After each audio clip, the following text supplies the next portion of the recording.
5 राष्ट्रीय की दृश्य कल्पना। जब राष्ट्रीय बन रहा था, यानी कि जब आंदोलन शुरू होने वाले थे, लोगों को उकसाया जा रहा था, प्रेरित किया जा रहा था आंदोलन के लिए, तब उन्होंने दृश्य को कल्पना किया था कि हम आंदोलन अगर करें तो किसके ऊपर करें, किसको धर के करें। तो उस टाइम जो कलाकार थे, मूर्ति कलाकार थे जो, उन्होंने एक महिला की तस्वीर बनाई जो हकीकत में वो कुछ भी नहीं थी। एक ऐसी महिला की तस्वीर उन्होंने उस टाइम बनाई। उस महिला की तस्वीर बनाते हुए उन्होंने ये दर्शाया कि आप क्रांति की लड़ाई इसको मान के कर सकते हैं। चैनल को सब्सक्राइब करें, लाइक करें, शेयर करें, कमेंट करके बताएं वीडियो कैसी लगी और बेल आइकन दबाएं। और वीडियो को स्किप नहीं करना है, फुल देखना है। स्किप ना करने से वीडियो चैनल मोटिवेट होएगा और नई वीडियो बनाने में आसानी होएगी। लाइक करें, शेयर करें और सब्सक्राइब करना बिल्कुल ना भूलें। चैनल सब्सक्राइब करने से भी मोटिवेट होता है और नई वीडियो बनाने में आसानी होती है।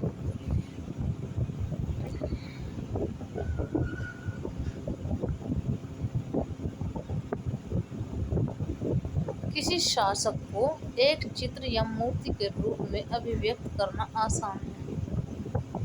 किसी भी शासक को एक चित्र या मूर्ति के रूप में अभिव्यक्त करना आसान है, किंतु एक राष्ट्र को चेहरा कैसे दिया जा सकता है कि भाई ये एक राष्ट्र है, इसको कैसे चेहरा दिया जा सकता है। उस टाइम इतना कोई एजुकेशन नहीं थी, लोग जानते नहीं थे, कोई टेक्नोलॉजी नहीं थी। तो उन्होंने क्या सोचा है, जो कलाकार थे, जो मूर्तिकार थे, 18वीं और 19वीं सदी में कलाकारों ने राष्ट्र का मानवीकरण करके इस प्रश्न को हल किया। 18वीं और 19वीं सदी में कलाकारों ने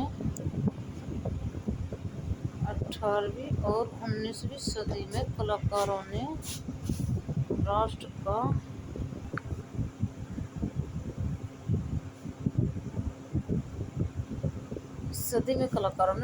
का मानवीयकरण करके इस प्रश्न को हल किया। मानवीय मतलब मन से अपने विचार किया, अपनी मनगढ़ंत एक तस्वीर बनाई जो एक महिला की थी। दूसरे शब्दों में उन्होंने एक देश को कुछ यूँ चित्रित किया जैसे वह कोई व्यक्ति हो। उन्होंने अपने देश को दर्शाया है और उनको मानवीयकृत किया है, चित्रित किया है कि जैसे ये कोई एक व्यक्ति हो। उस समय राष्ट्र को नारी भेष में प्रस्तुत किया जाता था। राष्ट्र को, अपने देश को नारी के भेद में, नारी समझ के उसके गुणगान किए जाते थे, उसकी बातें की जाती थी। जैसे और नारी, औरत, महिला अपना एक श्रृंगार करती है, कुछ ऐसा ही देश का, उस राज्य का, उसकी पेड़ पौधों का, धरती का, वहाँ का रहन सहन का तारीफ की जाती थी। उस समय राष्ट्र को नारी के भेष में प्रस्तुत किया जाता था। राष्ट्र क्या हुआ, देश को व्यक्ति का जामा पहनाते हुए, राष्ट्र को व्यक्ति का जामा पहनाते हुए जिस नारी रूप को चुना गया, वह असल जीवन में कोई खास महिला नहीं थी, जिसको उन्होंने एक देश का, एक आंदोलन का नाम दिया था। वो एक हकीकत में नारी नहीं थी, ना ही वो कोई खास महिला थी। यह तो राष्ट्र के अमूर्त विचार को ठोस रूप प्रदान करने का प्रयास था, यानी नारी की छवि राष्ट्र का रूप बन गई। ऐसा उन्होंने क्यों किया था? मान लो, अब सोच लो आप, हमारे यहाँ देश में कोई आंदोलन हो जाए, कुछ लोग ऐसे होते हैं जो अनपढ़ होते हैं, कुछ लोग बिल्कुल मेंटल स्थिति के होते हैं कि हमने जो इन्होंने कर दिया हम भी साथ है, चलो जहाँ चलना है। जो समझदार होते हैं, हम किस चीज़ के लिए लड़ रहे हैं, तो बहुत कम लोग होते हैं, 10%, 15%, 20% हर तरह लोग होते हैं। और कुछ लोग क्या होते हैं, देखा दिखाई। अब मान लो एक चित्र दे दिया कि आपने 20%, 15% लोग हैं, आपने इस चीज़ पे जोर देना है। आपने कहना कि हमारा राष्ट्रीय ध्वज है या हमारा राष्ट्रीय चिन्ह है या ये चीज़ है जिससे हमने आंदोलन करना है, जिसको रख के हमने आंदोलन करना है। लेकिन हम इसको दूसरी तरफ भी सोच सकते हैं, क्योंकि उस टाइम महिलाओं की दुर्दशा बहुत ज़्यादा होती थी। जो लेखककार था, जो चित्रकार था, मूर्तिकार था, उसका आंतरिक दृश्य हम देख सकते हैं कि उसने महिलाओं को क्यों रखा है आंदोलन करने के लिए या एकीकरण करने के लिए, अपने राष्ट्र को उकसाने के लिए ऐसा क्यों किया। क्योंकि उस टाइम लोग महिलाओं को बेचते थे, खरीदते थे, दुर्दशा करते थे, अपना शोषण करते थे। तो उन सब चीज़ों के लिए भी हो सकता है कि ये इन्होंने ऐसी तस्वीर बनाई हो, लेकिन इसमें जो लिखा हुआ है वो ही पढ़ना है। ये सिर्फ एक समझाने के लिए है। आपको याद होगा कि फ्रांसीसी क्रांति के दौरान कलाकारों ने स्वतंत्र न्याय और गणतंत्र, एक तो स्वतंत्र और एक न्याय और एक गणतंत्र जैसे विचारों को व्यक्त करने के लिए नारी रूप का प्रयोग किया। कलाकारों ने स्वतंत्र का मतलब आज़ाद, न्याय का मतलब हक अदा करना, हक देना सबका सबको, किसी के साथ भी अत्याचार नहीं करना, उनको उनके साथ इंसाफ करना, इंसाफ को न्याय बोलते हैं। गणतंत्र जैसे विचारों को व्यक्त करने के लिए नारी रूप का उपयोग किया गया है।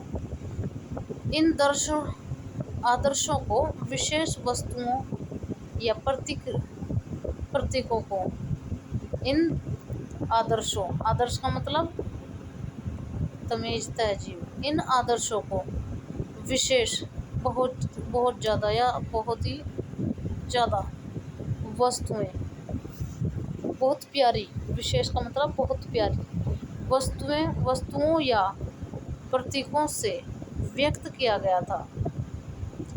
जो आदर्श थे अपने, उन आदर्शों को विशेष वस्तुएं जो ज़्यादा महंगी या कुछ ज़्यादा सुंदर थी, विशेष कुछ अलग, उन वस्तुओं या प्रतीकों से व्यक्त किया गया था। जैसे कि आपको याद होगा स्वतंत्रता का प्रतीक लाल टोपी या टूटी जंजीर है। जब उनकी जो स्वतंत्रता का प्रतीक था, एक लाल टोपी और एक टूटी जंजीर, और इंसाफ को आमतौर पर एक ऐसी महिला के प्रतीकात्मक रूप से व्यक्त किया जाता है जिसकी आंखों पर पट्टी बंधी हुई है और वह तराजू लिए बैठी है। इसी प्रकार की नारी रूपों का आविष्कार कलाकारों ने 19वीं सदी में किया। फ्रांस में उसे लोकप्रिय ईसाई नाम मारियान दिया गया, जिसने जन राष्ट्र के विचार को रेखांकित किया। जो नारी है, जिसका कोई अस्तित्व नहीं है, जिसका कोई नाम नहीं है, जो हकीकत में कुछ भी नहीं है, उसको राष्ट्रीयवाद के लिए तैयार किया गया। उसको आगे रख के अपनी भावनाओं को व्यक्त किया है एक चित्रकार ने, और अपने राष्ट्र तंत्र को बचाने की कोशिश की है, न्याय को बचाने की कोशिश की है, गणतंत्र को बचाने की कोशिश की है। इस प्रकार की नारी रूपों का आविष्कार कलाकारों ने 19वीं सदी में किया है फ्रांस में। अब जो फ्रांस है उसमें लोकप्रिय ईसाई था, ईसाई नाम मारियान दिया गया। ईसाई ने नाम जो दिया उसको मारियान दिया है, जिसने जन राष्ट्र के विचारों को रेखांकित किया है। जिसका कोई अस्तित्व नहीं है, खाली ये पता है कि एक महिला की तस्वीर है। उसने पूरी जनता के राष्ट्र के विचार को रेखांकित किया है। रेखांकित का मतलब एक डॉट में खड़ा कर दिया लाके कि हाँ ये कुछ है, हमने कुछ कर दिखाया। उसके चिन्ह की स्वतंत्रता, जो उसका अपना एक चिन्ह है, उसकी स्वतंत्रता देखिए, और गणतंत्र के थे।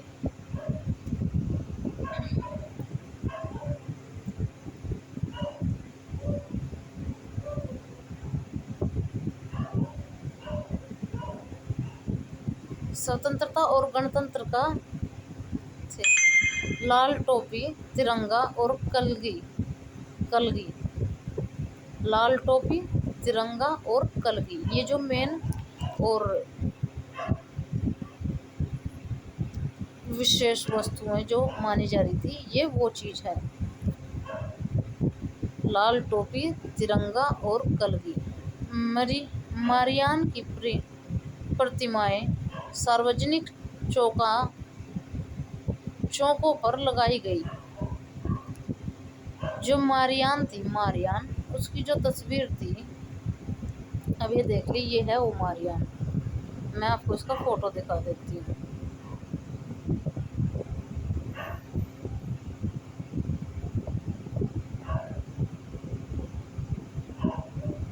मारियान की जो तस्वीर है वो मैं आपको दिखा देती हूँ। वैसे तो मैंने आपको पहले भी दिखाई है। ये 2-3 तरीके से इसकी तस्वीर ली गई है। ये है वो मारियान, जो एक नदी के तट पर खड़ी है, तलवार हाथ में लेके और अपना झंडा हाथ में लेके। ये 1848 में बनाई गई एक वस्तु, सूती वस्त्र पर बनी हुई एक झंडे पर बनाई गई है ये तस्वीर। एक इसका ऊपर वाला जो पहलू है, जिससे देखने से लगती है कि ये किसी मानव की है, तो किसी जेंट्स की है। एक ये तस्वीर है 1850 की, ठीक है। मारियान की प्रतिमाएं सार्वजनिक चौकों पर लगाई गई। चौके क्या थे? चौकों पर लगाई गई, जो छत की दीवार होती थी उन पर लगाई गई, ताकि जनता को एकता के राष्ट्रीय प्रतीक की याद आती रहे। जैसे एक बच्चा होता है अपनी माँ से ज़्यादा जुड़ा होता है, एक भाई अपनी बहन से ज़्यादा इमोशनल होता है, एक बाप अपनी बेटी से इमोशनल होता है, एक पोता पोती अपनी दादी से इमोशनल होता है। सेम उसी प्रकार इस तस्वीर को इस्तेमाल किया गया है। जब ये तस्वीर हर छत की दीवार पर लटकने लगी तो हर किसी को लगने लगा कि अब हमें एकीकरण और स्वतंत्रता की ज़रूरत है, हमें एक होने की ज़रूरत है। हम अपने अलग अलग राष्ट्र नहीं बना सकते, हमें एक बात को फॉलो करना ज़रूरी है। मारियान की प्रतिमाएं सार्वजनिक चौकों पर लगाई गई, ताकि जनता को एकता की राष्ट्रीय प्रतीक की याद आती रहे और लोग उससे तादात्म्य स्थापित कर सके। मारियान की छवि सिक्कों और डाक टिकटों पर अंकित की गई। जो मारियान थी उसकी छवि जो थी, उसकी जो तस्वीर उन्होंने बनाई थी, जो उसका उनको वो जो तस्वीर थी उसको उन्होंने सिक्कों के ऊपर भी छापना शुरू कर दिया, क्योंकि सिक्के पैसे सबसे पहले हाथ में आते हैं, बच्चे हों बड़े हो छोटे हों, तो उन सिक्कों पर उसकी जो तस्वीर देखते तो उसको तो एकदम याद आता था कि हमें एक रहना है, हमें राष्ट्रीयवाद बनना है, हमें अपने देश के प्रति प्यार रखना है, स्नेह रखना है, कुछ गलत नहीं होने देना है। और डाक टिकटों, जो डाकघर होते हैं जहाँ से कोई लेटर वगैरह आते हैं, इधर उधर जाते हैं, उसको डाक बोलते हैं। उन डाक के जो टिकट होते हैं उसके ऊपर भी इसकी मारिया की तस्वीर को छापा गया, पर अंकित की गई है। और इस तरह जर्मन राष्ट्र का रूपक बन गई। चाक्षुष अभिव्यक्तियों में जर्मेनिया ब्लूत वृक्ष के पत्तों का मुकुट पहनती है, क्योंकि जर्मन ब्लूत वीरता का प्रतीक है। और जो जर्मन ब्लूत है उसके जो पत्ते हैं उनका एक सर पे अपने मुकुट पहना है उसने, ये देखिए, जो एक वीरता का प्रतीक है। इस तस्वीर में मानो पूरे देश की एक छवि दिखाई है उन्होंने, और इसको कलाकार या कल्पना या दृश्य माना गया है। अब उसके जो सामान उस तस्वीर में लगाए गए थे, एक हथकड़ी, एक तलवार, एक उसके सिर का सहरा, एक वो जो पत्तों की छवि बनाई गई थी वो, एक जो उसके चेस्ट पर दो, एक पक्षी से कि 2 मुंह वाला पक्षी है उसकी तस्वीर बनाई गई थी, एक झंडा, वो सब एकत्रित करके और एक तस्वीर में उसे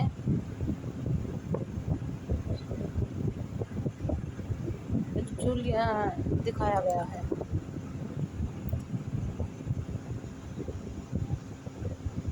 प्रतीकों के अर्थ। प्रतीक जो होते थे उनके अर्थ है, अब सुनिए अर्थ क्या होते हैं। गुण महत्व, टूटी हुई बेड़ियाँ, आज़ादी मिलना। टूटी हुई बेड़िया का मतलब आज़ादी मिलना। बाज छाप कवच, जर्मन साम्राज्य की प्रतीक शक्ति।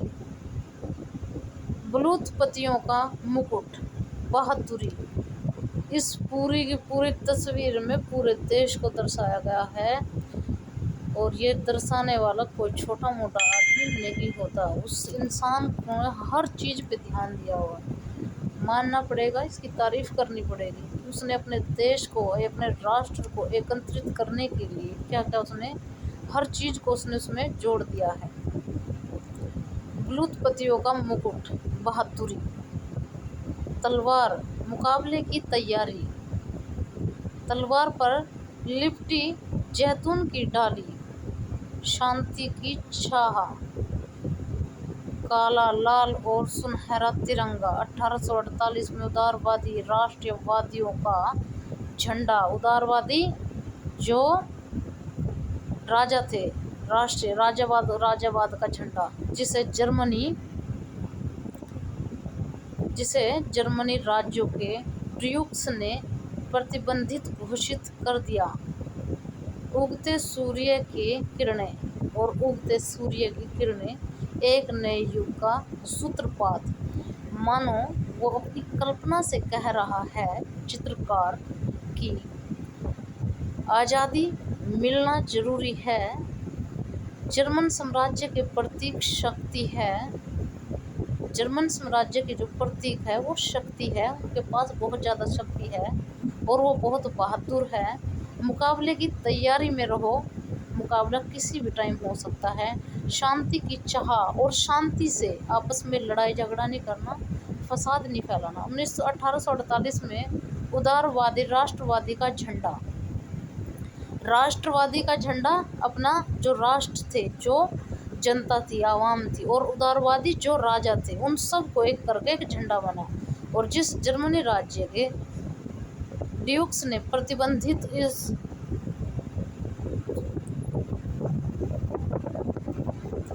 बॉक्स 3 में दिए गए चार्ट की सहायता से वेद की जर्मेनिया के गुणों को पहचाने और तस्वीर के प्रतीकात्मक अर्थ की व्याख्या करें। 1836 की एक पुरानी रूपकात्मक तस्वीर में वेद ने काइजर के मुकुट को उस जगह चित्रित किया जहां अब उन्हें टूटी हुई जंजीर दिखाई है। अब देखिए उसी की तस्वीर, ये क्या शक्तिशाली और महान तस्वीर उन्होंने इनकी बनाई है। ऐसी तस्वीर देख के तो अभी क्रांति शुरू हो जाएगी। ये तस्वीर एक नदी के किनारे की है जिसमें हाथ में तलवार है, और ये वो तीसरी तस्वीर है। चैप्टर क्लोज हुआ है। वीडियो को फुल देखना है, स्किप नहीं करना, लाइक करना है, शेयर करना है। वीडियो को देखने से चैनल मोटिवेट होएगा और हमें भी, जहां इतनी देर तक फ्री क्लास देने के लिए आपके लिए मेहनत की है, उसका फल मिल जाएगा। आपने कुछ पूछना है, कुछ समझ में नहीं आया है तो कमेंट करके उस टॉपिक को दोबारा रिपीट करवा सकते हैं। हम वहीं से दोबारा आपको उसको आपकी भाषा में, आसान भाषा में और इससे ज़्यादा आसान भाषा में समझाएंगे। अगर आपको कुछ समझ में नहीं आया, बताना ज़रूर है कमेंट करके। अच्छा लगे तो भी बताना है, अच्छा नहीं लगे तो भी बताना है, जिससे मैं अपनी दूसरी वीडियो में इम्प्रूवमेंट कर सकूँ, उसको और अच्छा और बेहतर बना सकूँ। चैनल को सब्सक्राइब करना है, लाइक करना, कमेंट करके बताना वीडियो कैसी लगी और आगे शेयर करना है, और बेल आइकन दबाना जिससे नोटिफिकेशन आपकी अगली वीडियो का सबसे पहले मिल जाएगा, और जिससे आप अपनी क्लास को, अपने सब्जेक्ट को, अपनी बुक को, हिस्ट्री को, अपने इतिहास को अच्छे तरीके से पढ़ पाओगे। आप के लिए ये फ्री क्लास स्टार्ट की है हमने, इसको अपना साथ